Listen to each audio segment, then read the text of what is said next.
Hi guys, as you can tell, today I'm in the kitchen because, oh, by the way, do you remember all the chocolate that I opened for Easter? This is the result. Here, pimples everywhere. Anyway, I was gonna cook and make tiramisu, and I thought that maybe that's something that people are interested in. I mean, Italian food, Italian cuisine, right? But not like how to make tiramisu because you can find it everywhere, right? But how to read recipe, because once you can do that, you can do Italian food. Because of course you can also find it in English, but sometimes some passages are missing, also something may be different. So yeah, I was thinking that if you can read recipes in Italian, then maybe you will be able to do Italian food if you find the ingredients, which I know is hard if you're not in Italy. But if you happen to be here, maybe you want to cook. What I wanted to do is tiramisu, yeah, but not the classic one. I want to mix it with some kind of Japanese flavor. So I want to do it with green tea. Talking about recipe, of course, everyone has these kind of books at home, like A Gioia in Cucina, Happiness in the Kitchen, or yeah, like these kind of things. This one is mine, by the way. Or the big book that everyone got from their grandma or moms. Oh, it's so heavy. Yeah, just says La Cucina.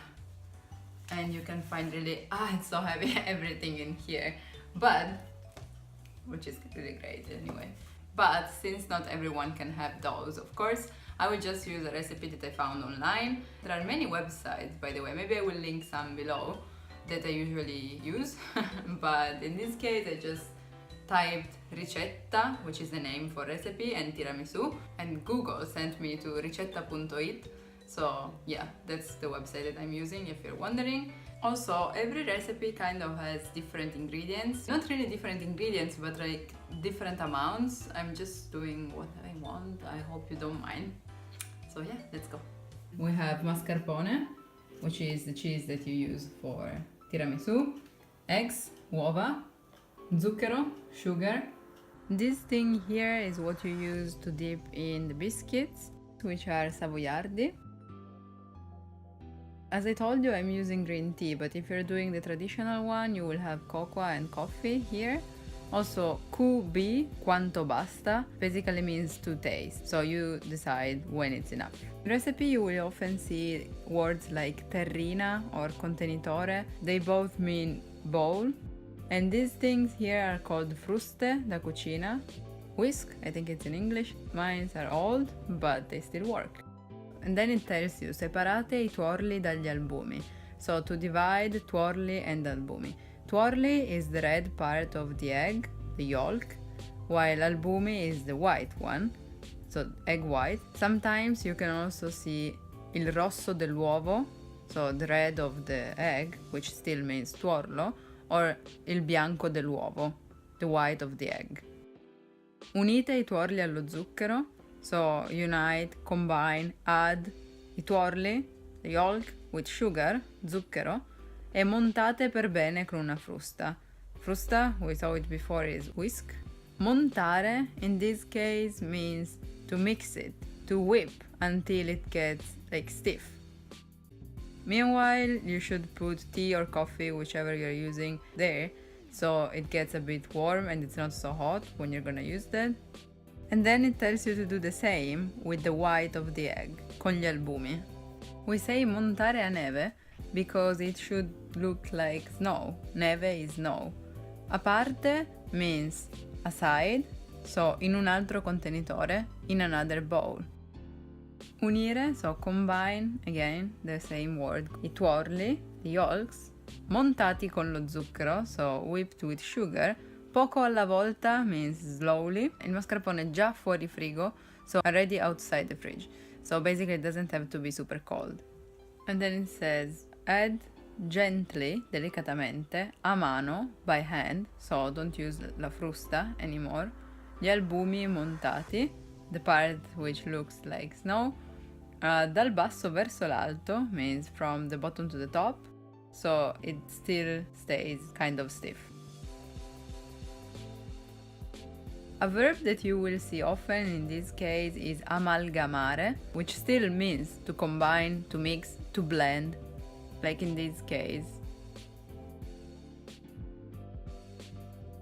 Create uno strato di crema, so create a layer of cream al mascarpone, sul fondo, at the bottom of una pirofila rettangolare. Pirofila means oven pan, but it doesn't really have to be that. I mean, I'm using, for example, a disposable one, and yeah, everything works. Rettangolare is just the shape, of course, you can use what you want.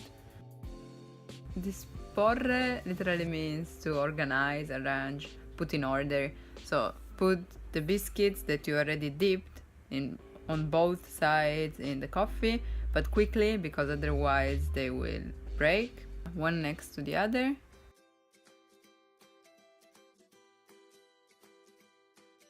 And then cover i savoiardi, the biscuits, with cream, and then again one layer of savoiardi, and then cover it again. So basically you have to do many layers. Usually it's like 2 or 3, but you can do as you want.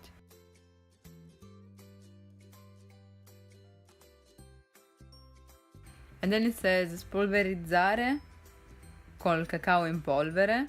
In this case I'm using green tea, but cacao in polvere is a cocoa in powder. Polvere means powder or dust. Spolverizzare is the verb which comes from the noun, so it basically means sprinkle.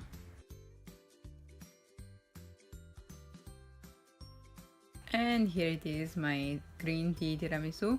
Looks a bit like grass, but yeah. Anyway, just in case, I decided to do also a small portion of the classic one, because just in case no one likes it, at least I don't have to eat it all. Here I'm using coffee, doing the same things, and cocoa on top. They say to leave it like rest for 2 to 3 hours, but in my opinion the best time to eat that is the next day, so I will wait till tomorrow. As you probably noticed, recipes are often with the infinitive form of the verb or like with the imperative, so giving you orders, do this, do that. For example here, lavate e affettate, so wash and cut all the ingredients and put it together. Ingredienti is ingredients. This one here says cuocere gli spaghetti, so cook. Preparazione is the time of cooking. Acqua salata, ready salted water. There are many verbs that means like almost the same thing, so don't worry too much. If it's too specific, you can still do that. Sbattere i tuorli is another way to say to mix, because battere means like to beat, to shove. Versare is to pour, aggiungere to add, mescolare mix, servire to serve.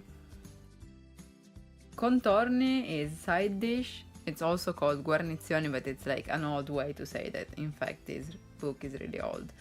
But let's see the categories which may help you. Salse, sauces, antipasti, appetizer, minestre, soups, uova, eggs, guarnizioni, side dish, pesce, fish, carni, meat, and then it's also divided into which kind of meat, cheese, and sweets, which are my favorite. I don't know if I actually told you something useful. I mean, you could have found it maybe somewhere else, but I hope that at least you had fun. So thanks for watching.